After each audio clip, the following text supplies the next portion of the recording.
Watkins Glen International in New York State, one of the most iconic race circuits in America.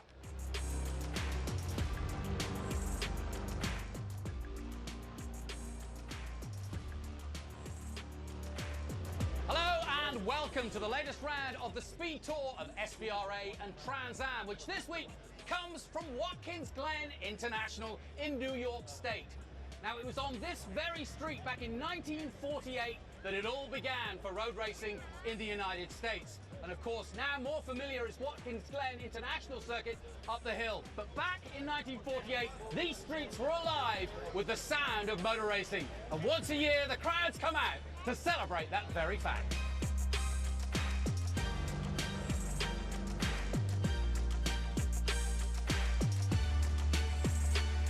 And even the streets of Watkins Glen are bathed in history.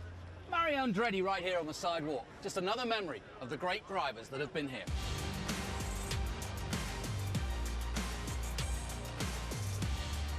Well, the Grand Prix weekend starts off here at the Grand Prix Festival on the very road, Franklin Street, where they used to race around the streets of Watkins Glen before they actually built the permanent circuit of Watkins Glen International.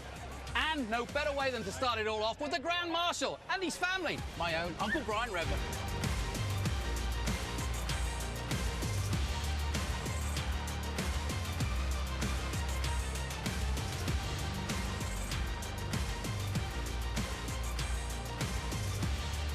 Well, one man who needs no introduction here at Watkins Glen, and of course Britain's Brian Redman, one of the great international drivers that drove here at Watkins and is back again. Brian, what does Watkins Glen and this event mean to you? Well, it's a great place, a great track, at least in the summer. And so I first came here in 1969 with the factory Porsche, and my great co-driver Joseph, and I won the race in the 908, 6 hours. I came back in 1970 with the 917s. We had a puncture, we finished second, and the other car driven by Pedro Rodriguez and Leo Killen won. And then I came back in 72 with this. Arturo Mazzaria with the crankshaft broke, but I think the cars won the race. Probably Andretti and Nix, probably. Great memories, and I tell you what a festival, and how important is this to Watkins Glen? They clearly love their motor racing and love these kind of things. Yes, it's amazing, and just walking around and talking to people, how many people remember things. You know, we're going back 50 years, 52 years. Well, Brian's going to do a lap of the old circuit. Are you ready for this? I am. Good luck for you.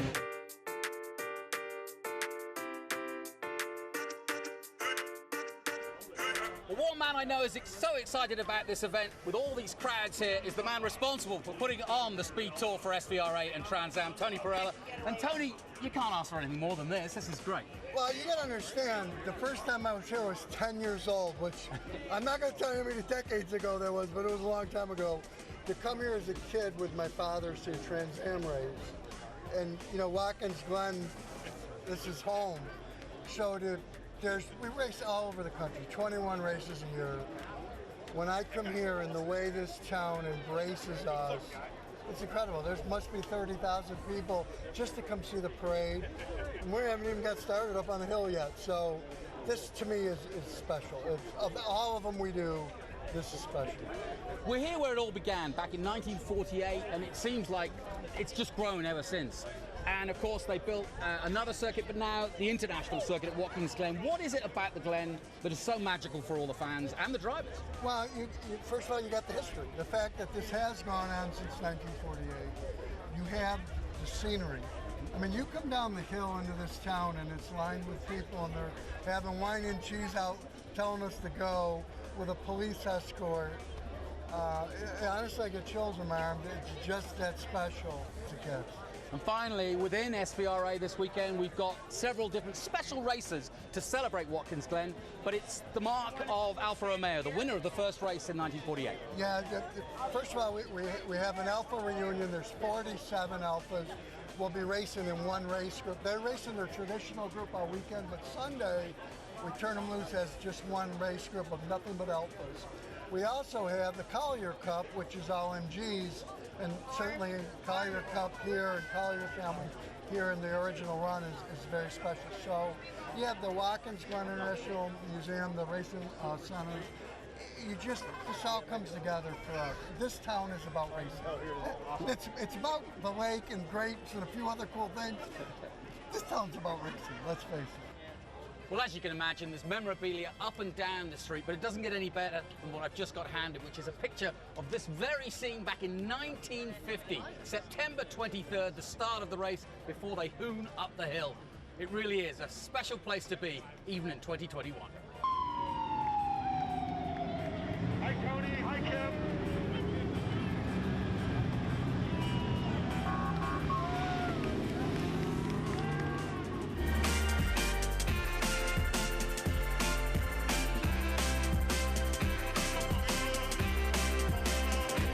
As Tony Perella mentioned, the featured mark this year is Alfa Romeo, and the reason for that is the first race run around the streets of Watkins Glen was won by an Alfa Romeo driven by Frank Griswold. Let's take a closer look now at the actual Watkins Glen International Circuit.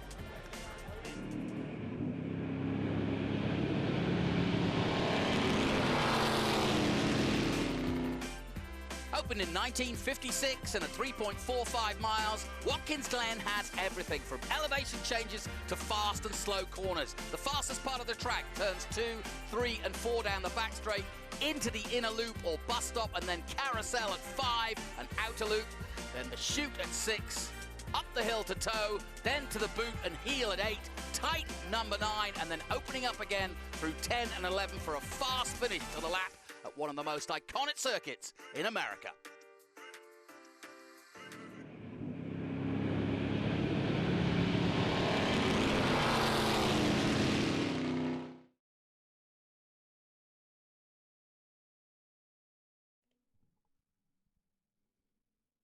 Here we are on the grid at Watkins Glen International, and I got to say, this is going to be so much fun. We've got International GT here. I feel like we just keep saying it, but they keep breaking records. I'm here with David Tuati from Miami, Florida, all the way from Miami. I think you've got 4 or 5 cars here this weekend. He started with us in Daytona. When you describe IGT to your friends, what do you say? Oh, IGT is a lot of fun. I mean, fantastic cars. You know, it's a dream come true to be able to race Porsches. These are the cars that I had on my poster as a child, and to be here with like-minded individuals, having a good time, partying before and after, it's just a dream weekend. Nice. I love it. So Dave Tuati, new car to him, and the white number 68 with TLM. Dave, what does TLM stand for? It's my last name, Tuati, laid out my partner, Motorsports, TLM. Nobody could pronounce it, nobody could write it, so we just said, you know what, just call us TLM. Nice. I love it, TLM. So the cars are coming to grid a little bit late, but Tony, do you want to walk up the grid a little bit, talk some cars here? We'll try to find our man Ken Fangler. We've got, like I said, 44 cars coming down here to grid at the beautiful Watkins Glen. We've got a good crowd coming. Here's a red Ferrari here with Paragon. And here's my man Ken Fangler. So we'll kind of start back up here.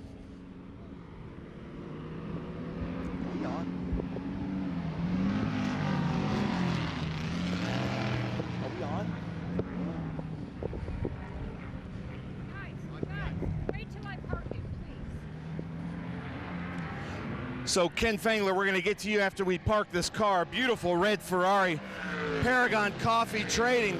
Roland Veet's been with us quite a bit. When he backs up, I'm so proud of you. Like, we've got, like I said. So here I am, Tony, with the Ken Fangler, owner of International GT. Tell us how many cars and what this means to be here at Watkins Glen. Well, we had 46 cars registered for this event, and I think I show up on the grid will just be about 40. You know, we've had some mechanical problems, some things, and some things going on, but we're so happy and excited to have a record entry here at Watkins Glen International Raceway.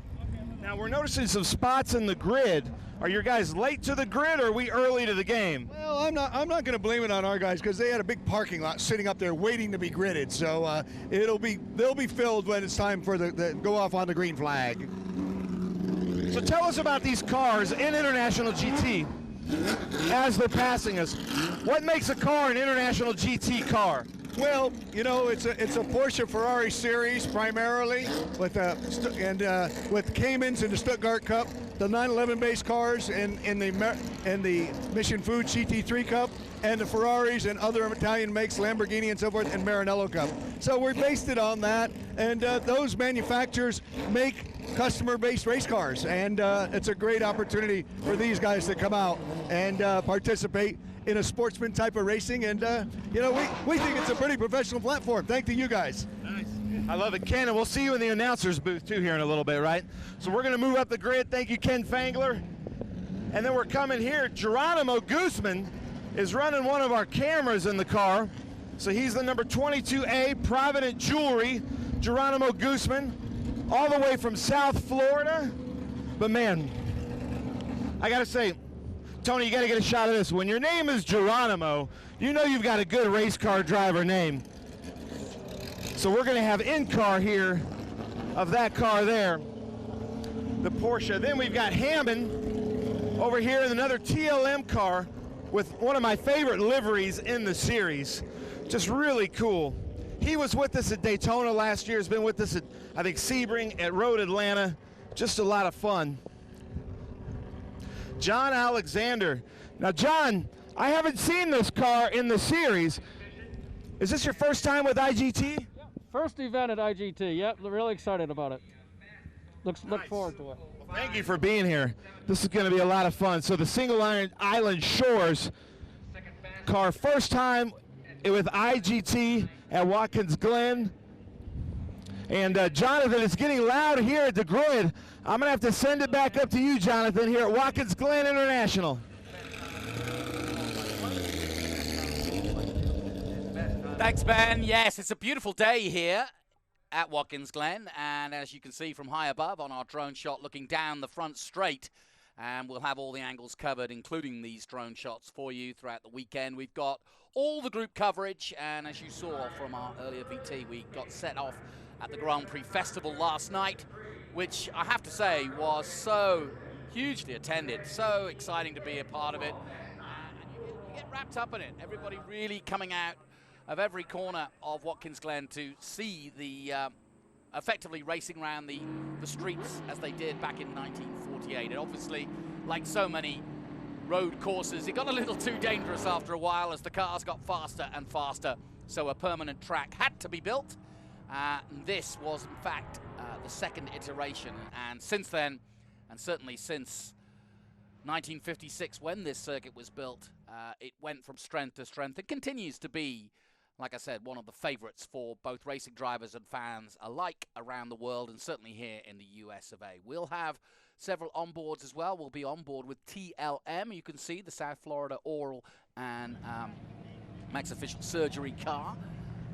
And still out in Park Firm. Hopefully in a moment Ken Fangler will join me and we can learn a little bit more about IGT. But it's been one heck of a championship. Now, he mentioned the Stuttgart Cup, that being led by, at the moment, William Wax, being chased by Michael Martin and Russell Wittenberg. I went to the infield yesterday here at Watkins, and that, I think, is a big part of why people love it so much, is everybody camps out, and there's RVs everywhere, and so basically it's a big festival.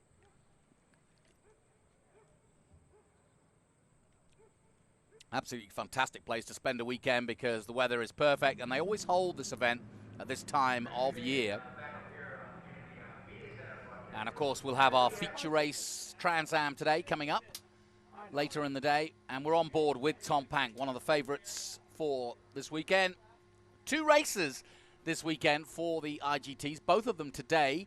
That second IGT race will be later in the day, later this afternoon. We've got a slight delay while we get the track ready for them, but we're looking high down on turn 1 here, which is called 90 degrees, and the reason for that is it's 90 degrees. Gary Moore's got to get in another car. He's down here at the bottom of grid and can't get up. Can he go counter pit lane and the number 21 Mercury Cougar?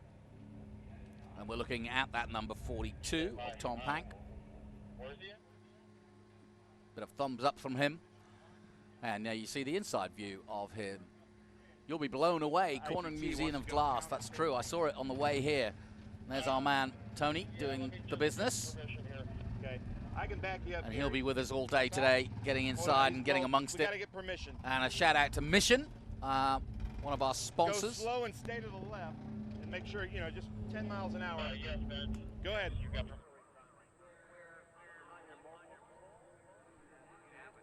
Now there's a good setup, isn't it? You got your Summerland, you got the doors open, you got the coolers out, you're ready to go. You don't have to watch every race, you see. You just wind yourself into it. Okay. Slight breeze this morning, but perfect conditions, really. There you go, you're good. Just putting all the cars back in position. Now, International GT is pretty much with us, and I say us, SVRA and Trans Am at most weekends. So we've got to know these guys, but they do race in other championships as well. So I'll keep you up to date with the different championships and how they stand when Ken gets it. But as he mentioned, you've got your Mission Fuse GT3 Cup, you've got the Stuttgart Cup, and then you've got the Maranello Cup. And as you can imagine, Stuttgart stands for the Porsches, Maranello stands for the Ferraris. And then we've got all sorts in between. Slight delay here at the moment while we get ready for our first race, but you're live and with us on the stream, and we welcome you here for a full day of racing.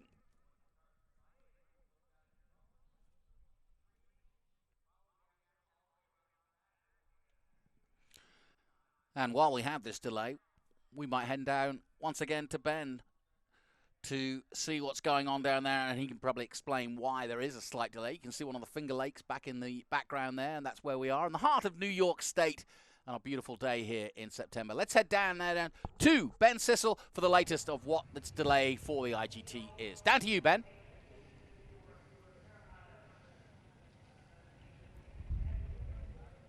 So here I am, Tom Pank, pole position in International GT, 44 cars, but it's been an eventful weekend, Tom. How are you going to keep these cars behind you?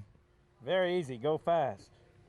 That's your strategy, go fast. Tell us about your weekend here at Watkins Glen. Well, it started off a little rainy. We got out, we had a couple good practice sessions, and then a good qualifying, and then a not so good qualifying, and now we're ready to go. I did have a plan to use a backup car for the Enduro and qualify that, but in the warm-up of that car, a little mishap happened with the motor, and so I'm relegated to this car. I might do the Enduro with my son Lucas. Nice. I love it, with the son Lucas. So that's Tom Pank in the 42, this beautiful, like, day glow green car. Then we have Darius here, Trinka, in this beautiful red 3.6 liter. Darius, thank you for coming out. Mark Mathis, I got to give it up for Mark Mathis here. In this car, you'll see him, he'll be running with headlights on. I love that. Mark Mathis in the 4.0 liter. Mark is really getting fast very quick. Visit put-in-bay.org. Beautiful place, and they have a great race there. Then I got to brag on my buddy here in the number 2.5, Todd Sloan, one of our Ohio players. Todd Sloan, this is Mark Sandridge's old car, but Todd Sloan is really quick at Mid-Ohio. We're going to see how he does here at Watkins Glen. And then we go there to Dave Tuwati. And then, to mix it up a little bit, Tony, this will be our last car that we talk about. This is a father-son team here in this McLaren. So we're going to see who's... So, guys, who's driving the car? We're live right now, and I know you guys switch out. So who's in this car right here? This is Kyle Hogan, the son. Kyle Hogan, the son, in this beautiful McLaren. Are you the dad? I'm coming to you then, Dad, because I know you guys switch off. So I know that you guys were with us a little bit last year. You were with us at Road Atlanta, or Road America. You switched off. Tell us about this McLaren. Okay, so this McLaren is a 650S GT3 spec. It was a factory-built race car from McLaren. I raced in the Pirelli World Challenge Series with Kevin Estre driving, and then it won the 2016 Pirelli World Challenge with Alvaro Parente driving. So it's got good history. I bought it from K-Pax Racing, who campaigned it at the time. So, right here on camera, we're live. Who's faster, you or your son? Tough question, but he's faster. That's the reason he's behind the wheel right now. I love it. Thank you very much. Well, Jonathan, it's about to get loud. 3 minutes on the grid. I can't wait to join you up there. We'll see you up there in a little bit. Thanks, Big B. And as always, Ben Cissell will be hovering around the pit lane throughout the day and joining me here in commentary as well. And yes, we had a little bit of a delay there, but as you can see, the safety car now coming out, and that, of course, is the Honda Civic. Honda, a big part of what we do here in both SVRA and Trans Am. And here come the cars out for our first race, which is International GT, a massive field, I may add. You can see it for yourself. And Porsches, Ferraris, and an exhibition McLaren that you just got introduced to. And if this is an ex-Kevin Estre car, it's a pretty good factory car, I would argue. Now, we'll get some great views of Tom Pank, because look at that. You get the RPM and his view of things as he comes out of the pits.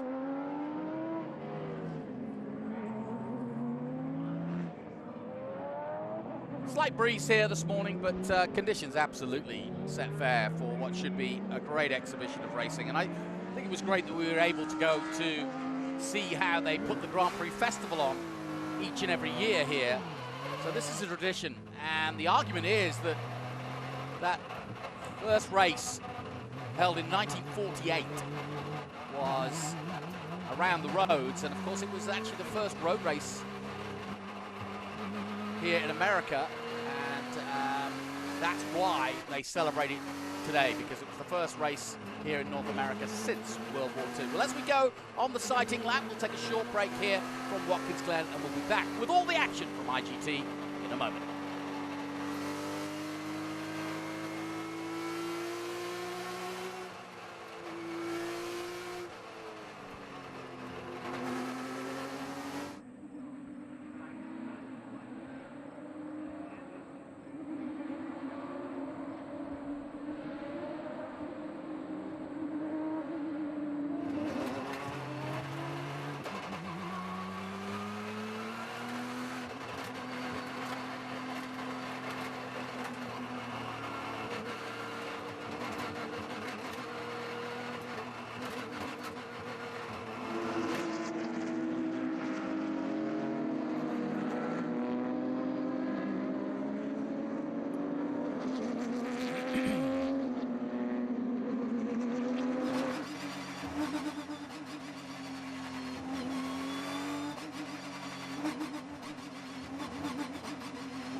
And away they go then for the first race of the day. And we're on board with Geronimo Guzman right in the middle of the pack, and he's got some work to do from there. Tom Pank leading the way and leading the field here in the early stages, but a great start, a clean start here for the first race. But Tom Pank already pulling away from the rest of the field. There's that beautiful McLaren midfield that Ben spoke to earlier. But a good clean start, a good rolling start. We thought there might be two warm-up laps, but away they went, so everything was clean. What was the holdup? You know, we don't know what the holdup was. It was there was a train just outside of the grid. As we look there at John Alexander, new to the series in that new Cayman 4.0. We've got a few Cayman 4.0s. I'm not sure of the holdup, but I hope we have it figured out before the next grid. We've got big groups of cars here as we watch Tom Pank come up now in the sole of the boot here at Watkins Glen. Yeah, I think we'll spend some time with Tom listening both and hanging in there, listening through the gears, because I know a lot of the fans want to just hear the sound of those beautiful Porches. You can see how many people have come down in their RVs, but look how Tom's already built a lead in this first lap of just 8 laps. It's not a lot of racing, especially with these professional drivers. They know what they're doing out there, but 8 laps isn't a lot of time to get sorted and get moved up. It is. As we look there at the number 81, Juan Gonzalez from Mission Foods, one of my heroes right there. Really doing well in this series. A somewhat new car to him. There's Mark Mathis, followed by Dave Tuwati, Todd Sloan, Paul Hogan, and that beautiful McLaren that we spoke to. Some great cars out here. I can't wait to get Ken Fangler up here to explain to you what this International GT Series is. As Paul Hogan looks to the inside, possibly, of Todd Sloan. And if you were watching, that's Darius there behind them. He's in a 3.6 liter. So once his tires come to him, and once they get into the more twisty bits, look for him to try to get by that really wide McLaren there of Paul Hogan. Yeah, you gave us an illustration of just a few of the cars, but we've got 3.4s from 2009 all the way up to 2019. We've got the odd 3.8 Cayman out there. So it's a real smorgasbord of Stuttgart and Maranello, dominated, I think, by the Porsches, but this McLaren rolling away, and the McLaren is what, an exhibition car? It is, because it doesn't really fit into the category. Well, it fits in IGT, and we'd love to get more McLarens, but we don't have a category for it yet, how Ken has set up the series, which I think is brilliant. But if we could get 3 or 4 of those, we'd have it. But there's Geronimo Guzman. Geronimo!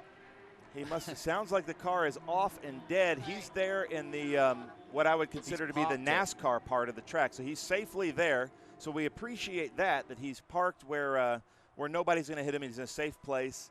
But there goes one of our onboards. That's unfortunate for Geronimo, who's usually very, very fast with Provident Jewelers. And we're now looking at turn 7, 7A and 7B, looking at what's known as the boot. And some of the series use the boot, some don't. But that's the full extent of the Watkins Glen International Circuit before they climb back up the hill. And that's another thing. The elevation changes here, quite dramatic, and I think that's another reason why the fans love it so much. So you climb back up the hill through these last 2 corners, and then quite fast corners they are too. Turn 10 we're looking at now. We'll see turn 11, here it is. Look Our at man that. Ron on the business. Darius right behind Hogan there. He's going to try to make a look, I think, at turn 1. We've got double yellow there, I'm seeing. Double yellow flags. So yellow in the third of our 8 laps here in International GT. Tom Pank leading the way. And sadly, the man second in the Mission Foods GT3 Cup Championship, Geronimo Guzman, in that TLM racing car that we spoke to. He is second at the moment, just what, 10 points off the lead, 9.5 points off the lead. So a big dramatic change of events for him as he battles with Albert Lukazik for the Mission Foods GT3 Cup, and that's going to change things dramatically and give Mark Mathis and Robert Wisen, who are also chasing hard in that competition, a chance to catch up with him out of the race. But we're under caution here at the moment as we look at the 77 coming through shot in second place at the moment.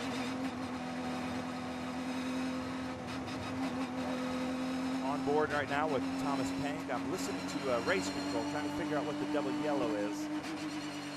I hope Would you not say it's Guzman? No, I he's in think a safe spot. Yeah, he's safe.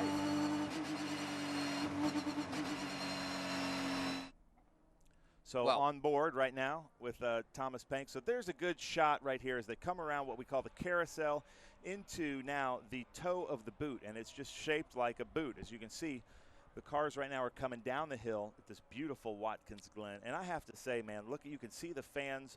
The campgrounds are full.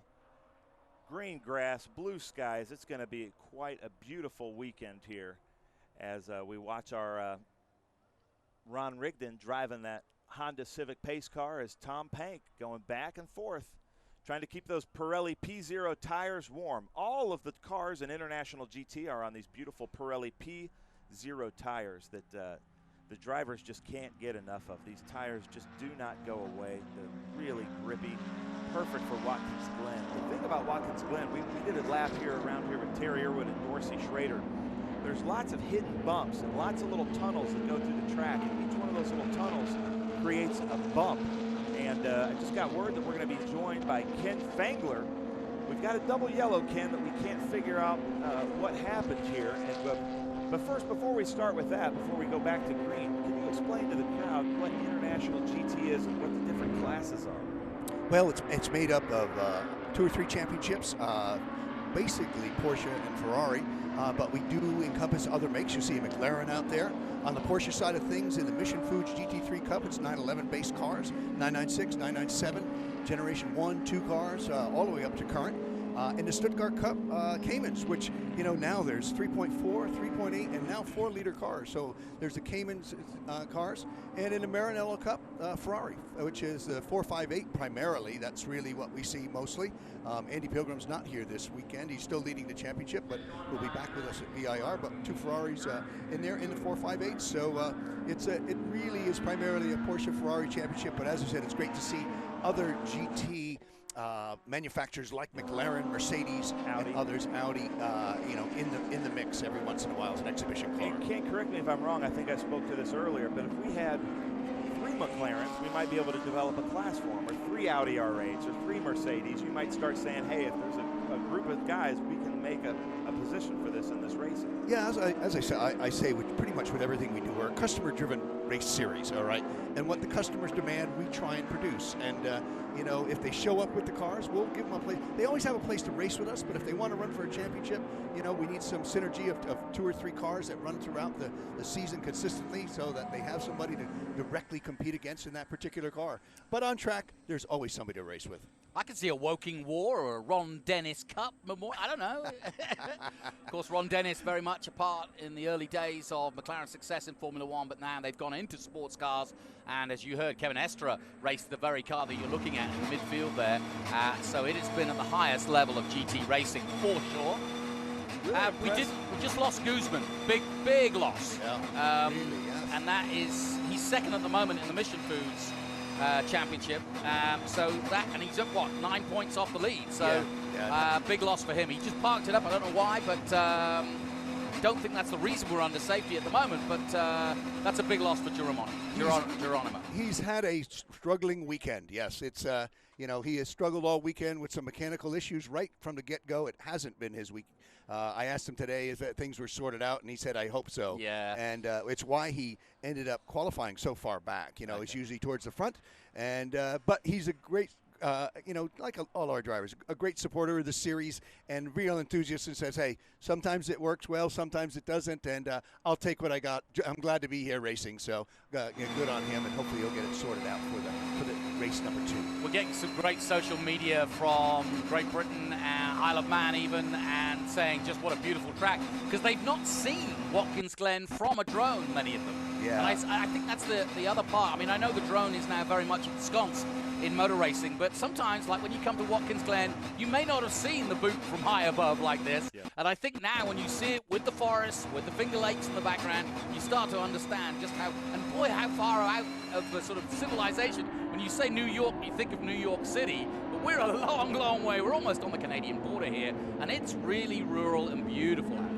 Yeah, it is the other side of New York. It's that upstate thing, and it is a beautiful, historic, and iconic racetrack. One of my favorites. I mean, it has a variety of everything. Very fast. You know, the infamous blue bushes, which we're looking at there, which you want to stay out of. But, you know, the track has evolved safety-wise so much over the year, and fantastic. Looks like we're finally going to go green, and I don't know why we were yellow. I did hear some debris in one, but looks like we might be going green here. Okay, it's going to be a 4-lap sprint led by Tom Pank in the all-green, day-glow green and yellow.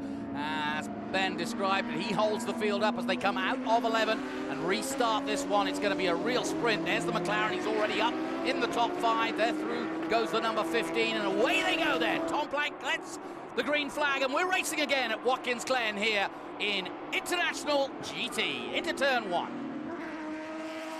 So that's Tom Pank followed by Mark Mathis. We're looking at a good look at Todd Sloan there and Paul Hogan in that number 9 McLaren. And then Darius there, right behind the McLaren, who started up front, but he's in a 3.6 liter, I believe. So hopefully, like I said, once his tires get warm and they get into the twisty bits, he'll be able to get by that McLaren. Yeah, it's Todd's way up there in the front, running well. He ran well at Mid-Ohio and running very, very well here. There's Juan Gonzalez making a move up. At the Mission Foods corner there at the interlude, inside of Darius. Yeah, I saw Lucas Pank take a quick look, so he thought he could follow through, but ran out of time before he got to the inner loop. But, you know, that's what's going on. Ken, obviously mostly Americans out there, but I noticed a few Hispanic names out there. Are you getting some interest from other countries now that we're getting the live stream and we're getting this series further afield? Well, no doubt. We've had, you know, our Canadian teams that come quite often, and you know, Juan being out of Mexico with Mission Foods, you know, CEM. So yeah, Puerto Rico. Yeah, Puerto Rico. Yeah, certainly, and a lot of guest drivers. You know, maybe co-drivers or guest drivers that come in, especially on the South Florida area. I live in South Florida, and you know, it's a great cultural mix of South Americans in the islands that live there, and they're great motor racing enthusiasts to the nth degree. So not surprising. Once again, Tom Pank has built a lead in just one lap of several car lengths.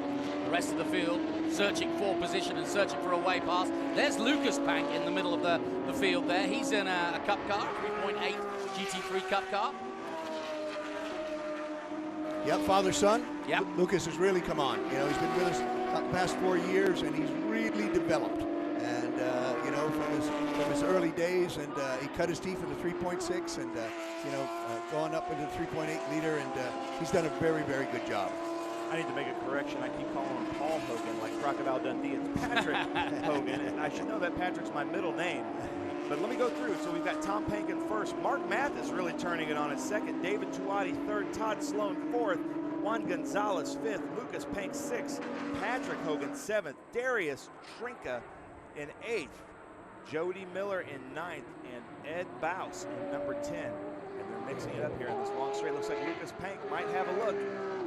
Yeah, and I noticed that Mathis is racing with Skeen as well. Mike Skeen, of course, will be in action in TA2. Not a bad peddler to put in the car. And I don't know why he's out there. Is there any reason why he's just getting some extra practice? Yeah, I think so. There you go. And maybe he's getting a big check. I don't know. Maybe, but good if he is. So, Yeah, but good for you him. know what? I like most racers, they don't deny or turn down much when they're offered an opportunity to drive with Mark's car. A very beautiful car, you know, in GT4 leader Porsche. And I think Mark likes having a partner. He's usually got Aaron Quinn driving with him at most of the races. So maybe Aaron Quinn couldn't make it. So he's like, hey, Mike, you want to have some fun with me? Well, you know, Mike was here for Trans Am, and the other thing about Mark's a new driver. You know, he's a new guy with us. He's really ratcheted up the learning curve, and he's following the professor, Tom Pank. He was so excited on his qualifying, and so excited to start behind Tom. It was right where he wants to be, and he's being schooled every single lap. And Mark has, you know, been a good student, and he's come on very, very well. Well, as you can see, the grandstand starting to fill up. It's early morning here in New York State, but it's a beautiful day, and Watkins Glen roaring to the sound of international GTs. And later today, we'll have our feature race, all-class Trans Am, and we'll have plenty of group racing from SBRA. And Ken will be up here. We've got another international GT race later today, so we've got some work to do if you do have a problem like Guzman. Yeah, we're going to close out today at 5:35, and you know, but what a fantastic place and day to be here. I might make mention we're in New York. You know, I'd like to, you know, really mention it is 9/11. Great memories. Yes. We are very, very fortunate to do this.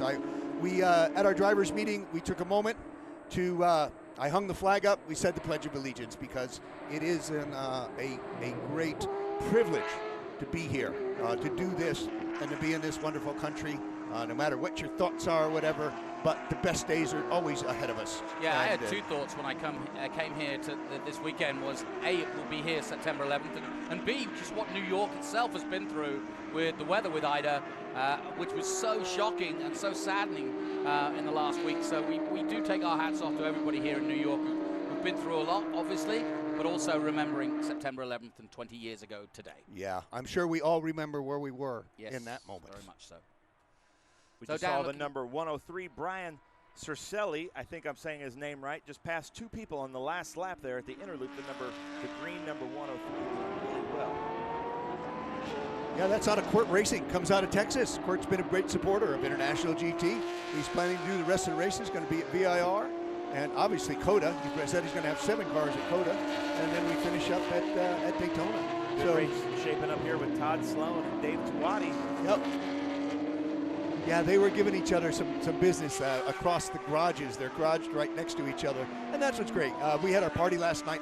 Mission Foods, Juan Gonzalez was there with us.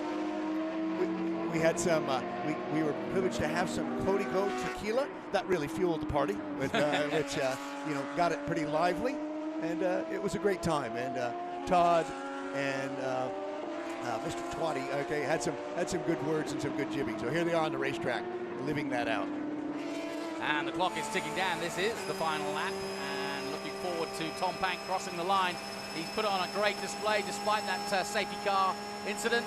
Final lap, let's have a listen to him as he roars down the back straight. I see Todd Sloan in second place, and although I see Mark's out there. Didn't see him come across it. Well, see what the official finish is. I see Mark looking like in second. That's a new car for Dave Twatty. 4-liter car. He went from 3.8. Big difference? I think every car is different, you know. It is not big difference, but the incremental differences. You learn to the level of the car, and then when you get in a new car, you got to find that new level, and that's the thing. And Dave was doing that. I mean, in qualifying, he said, "I'm still learning the car, the setup, how I like it, what I need to do, and how to maximize and match the driver's capability with the driver's ability, you know." And that's the key to success. Looking high above the boot here at Watkins Glen as Tom Pank will march on to an excellent victory here ahead of Todd Sloan. Mark Mathis will take third place. Patrick Hogan in the mix in fourth, and Dave Twatty in fifth position. Here comes Pank. One more corner to go. Beautiful sound of a Porsche in flight. One more corner then. Turn 11. Out he comes in that beautiful 42. The Bay Saver car. We'll see the checkered flag now, and there it is here at Watkins Glen. The first race in the bag, an International GT. No big surprise to see Tom Pank out front. The lights blazing for Todd Sloan, who takes second place, and just behind, it looks like the McLaren is going to come through, and it is the McLaren who comes through. Patrick Hogan and Kyle Hogan. Good exhibition run by the black and gold McLaren to outdo David Twatty in fifth place. Juan Gonzalez and Butch Leitzinger in sixth place, and Lucas Pank representing the family. So a good day for the Panks, first and seventh, as the rest of the field file through. Well done to Tom Pank. Excellent race. Nice to be on board with him too. Yes, it was. Yeah, good place to be. Front row seats, so they say. Do they need to do a lot of work? I mean, really, if you haven't hurt the car and it's running okay, you just kind of give it a bit of a polish and get the flies off and ready to go tonight, yeah? Yeah, as long as the driver's happy with the car, don't change setup or whatever, any suspension settings, and I'd say, you know, those at the back of the pack maybe some fine-tuning, those in the front saying, good to me. It really is perfect conditions here at the Glen. Thumbs up as he waves to the crowd. In these conditions, you can really understand why people love it more. And also, you can see the cambering when you're on board of the corners, which makes, again, it so much more spectacular to race on. That extra grip with the camber.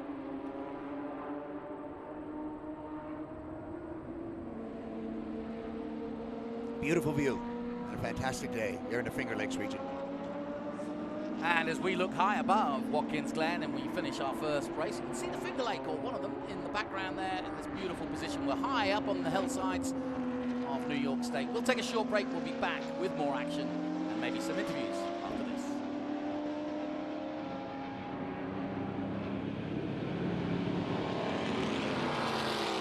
Smash it!